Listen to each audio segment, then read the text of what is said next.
तो आपने parts of speech के वीडियो पे क्लिक किया है। आज हम लोग पार्ट्स ऑफ स्पीच को अच्छे से एग्जांपल्स के साथ समझने की कोशिश करेंगे। सबसे पहले आप ये जानें कि पार्ट्स ऑफ स्पीच 8 हैं, वो हैं टोटल 8, जिसमें सबसे फर्स्ट है नाउन। नाउन क्या होता है? A noun is the name of a person, animal, thing, place और एन आइडिया। नाउन किसी भी पर्सन, एनिमल, थिंग, प्लेस या एक आइडिया का नाम है। एग्जाम्पल्स के लिए राज, तो राज तो किसी पर्सन का नाम है, जैसा कि आपको पता है। कैट भी किसी एनिमल का नाम है, पेन किसी थिंग का नाम है, एक वस्तु है, एक चीज़ है। गया एक प्लेस का नाम है। और यहाँ पे आप देख सकते हैं HONESTY, ऑनेस्टी भी एक आइडिया है, एक एब्स्ट्रैक्ट नाउन है। तो नाउन बेसिकली किसी के नाम को ही नाउन कहते हैं। ये बहुत आसान है। जब भी आपसे नाउन के बारे में पूछा जाए तो आप इजीली ये भी कह सकते हैं, a noun is the name of anything, या इस वाले डेफिनेशन को आप याद कर सकते हैं। कोशिश करें कि अपने साथ एक नोटबुक ले लें और इन्हें नोट डाउन करें।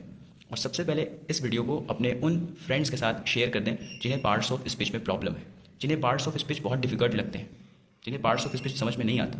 तो आज हम लोग एग्जाम्पल्स के साथ आगे भी समझेंगे। अब उसके बाद प्रोनाउन। प्रोनाउन क्या है? A pronoun is used in place of a noun. यहाँ पे आपने प्लेस से तो समझ लिया होगा कि नाउन की जगह पे जिसका यूज करते हैं वो प्रोनाउन। प्रोनाउन जो है वो नाउन की जगह पे यूज होता है। तो एग्जाम्पल्स में आप देख सकते हैं ही, शी, इट, दे एट्सेट्रा।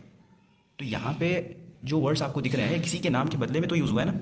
ही, किसी के नाम को ना लेकर के हम लोग ही से उसे एड्रेस कर सकते हैं। शी से उसकी तरफ हम लोग इंडिकेट कर सकते हैं। किसी लड़की का नाम है और उसका नाम ना लेकर के हम लोग शी कह सकते हैं। एग्जाम्पल के लिए कोई लड़की है जिसका नाम मारिया है, तो मारिया की तरफ हमें इंडिकेट करना हो तो हम लोग शी से कह सकते हैं कि वहाँ पे मारिया है, तो उसे इंग्लिश में she is Maria, there is Maria, ऐसे हम लोग कर सकते हैं। तो प्रोनाउन बेसिकली नाउन की जगह पे यूज़ की जाती है। आप इसे याद रखें, जब भी आपसे डेफिनेशन को कही जाए आप बता सकते हैं pronoun is used in place of a noun. अब उसके बाद बारी आती है एडजेक्टिव की। एडजेक्टिव तो नाउन प्रोनाउन की तरह ही बहुत आसान है। एडजेक्टिव क्या करती है? An adjective is a word use to describe a noun और अ प्रोनाउन। एडजेक्टिव का यूज़ किया जाता है नाउन प्रोनाउन को डिस्क्राइब करने के लिए। यहाँ पे जो नाउन है जैसे कि राज, यहाँ पे जो प्रोनाउन है जैसे कि ही, शी, इन दोनों के बारे में कुछ क्वालिटी, कुछ बैड क्वालिटी या कुछ भी इनके बारे में हमें बताना होता है तो हम लोग एडजेक्टिव का यूज़ करते हैं। एग्जांपल्स में आप देख सकते हैं गुड, तो क्या मैं राज को गुड नहीं कह सकता? क्या मैं कैट को गुड कैट नहीं कह सकता? गुड पेन नहीं कह सकता? उसी के साथ बैड, शॉर्ट, ब्रेव एट्सेट्रा बहुत से वर्ड्स का आप यूज़ कर सकते हैं जो एडजेक्टिव के फॉर्म में वर्क करेंगे नाउन या प्रोनाउन के लिए। अब इसके बाद बारी आती है हमारे वर्ब्स की। तो वर्ब क्या है? A verb is a word use to show an action. यहाँ पे देखें, एक्शन इसका यूज करते हैं एक्शन को शो करने के लिए। पोसेशन, रिलेशन और स्टेट ऑफ बीइंग समथिंग। अब आपको ये डिफिकल्ट लग रहा होगा, मगर ऐसी बात नहीं है, ये तो बहुत आसान है। यानी कि इसका हम लोग यूज करते हैं एक्शन को शो करने के लिए। एक्शन क्या होता है? किसी भी काम को आप बोलते हो, आप किसी को पीटते हो, आप चलते हो, आप दौड़ते हो, आप खाना खाते हो, या जो कुछ भी आप करते हो वो सारी चीज़ें एक्शन। एग्जाम्पल्स में प्ले, रन, रीड। और पोसेशन क्या है? जब हमें किसी चीज़ पे अपना हक जताना हो कि ये चीज़ हमारी है, जब आपको उस पर अपना अधिकार दिखाना हो कि ये चीज़ आपकी है, तो वहाँ पे आप पोसेशन का यूज़ करेंगे। पोसेशन के लिए वर्ड्स है हमारे पास हैज़, हैव। तो इस तरह से, और ये रिलेशन को भी शो कर सकते हैं आप, और स्टेट को भी आप शो कर सकते हैं वर्ब का यूज़ करके। स्टेट का मतलब किसी राज्य की बात नहीं हो रही है, स्टेट का मतलब किसी हालत की बात हो रही है, किसी अवस्था की बात हो रही है। तो गाइस, जैसा कि आपको पता है कि स्टेट ऑफ बीइंग समथिंग यानी कुछ होने की अवस्था, जैसे कि यहाँ पे हम लोग आर का यूज़ कर सकते हैं। और जब हम लोग इसके सेंटेंस को बनाएंगे तो कह सकते हैं कि you are a doctor, you are a doctor. तो क्या ये एक स्टेट नहीं है? क्या हम उनकी प्रोफेशन के बारे में नहीं बता रहे हैं आर का यूज़ करके? बिल्कुल है। अब बारी आती है एडवर्ब की। एडवर्ब क्या है? एडवर्ब तो बहुत आसान है। And adverb is a word. Adverb क्या है? एक वर्ड है use to add something in the meaning of a verb, an adjective और अनदर एडवर्ब। एडवर्ब भी एक वर्ड है जिसका यूज करते हैं कुछ ऐड करने के लिए, कुछ इजाफा करने के लिए, कुछ जोड़ने के लिए, कुछ वृद्धि करने के लिए। किसमें? इन the meaning of a verb, एक वर्ब के मीनिंग में, या एडजेक्टिव के मीनिंग में, या किसी दूसरे एडवर्ब के मीनिंग में। Examples cleverly. तो अगर मैं ये कहूँ कि आई वर्कड, और फिर कहूँ क्लेवरली, आई वर्कड क्लेवरली, यानी मैंने चालाकी से काम किया, तो क्या मैं अपने वर्ब में वर्कड में कुछ ऐड नहीं किया?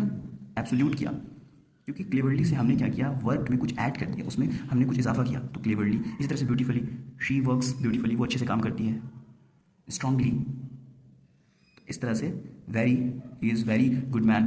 तो वेरी गुड, गुड क्या है? गुड तो एक एडजेक्टिव है, और वेरी एडजेक्टिव को डिस्क्राइब करेगी। तो इस तरह से हम लोग एडवर्ब्स को भी आप याद कर सकते हैं और इन्हें आप फॉरएवर याद कर सकते हैं।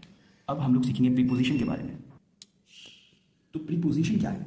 अ preposition is a word used before a noun और a pronoun to show its relation to some other to word और words in a sentence.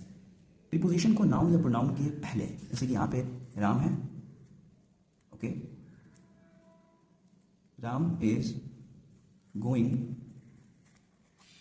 Blank Patna. तो क्या पटना कोई नाउन नहीं है? Ram is going blank Patna, तो पटना तो एक नाउन है, और नाउन से पहले हमें यहाँ पे लगाना होगा preposition which is to. Ram is going to किसी नाउन या प्रोनाउन के पहले हम लोग प्रीपोजिशन का यूज करते हैं। Examples in to on out of all are prepositions. ये सारे क्या है? प्रीपोजिशंस। आप जब सेंटेंस को बनाएंगे तो आप इनका यूज कर सकते हैं। The ball is on the table, इस तरह से। The donkey fell into the well, इस तरह से। और बहुत से सेंटेंस को आप बना सकते हैं प्रीपोजिशन का यूज करके।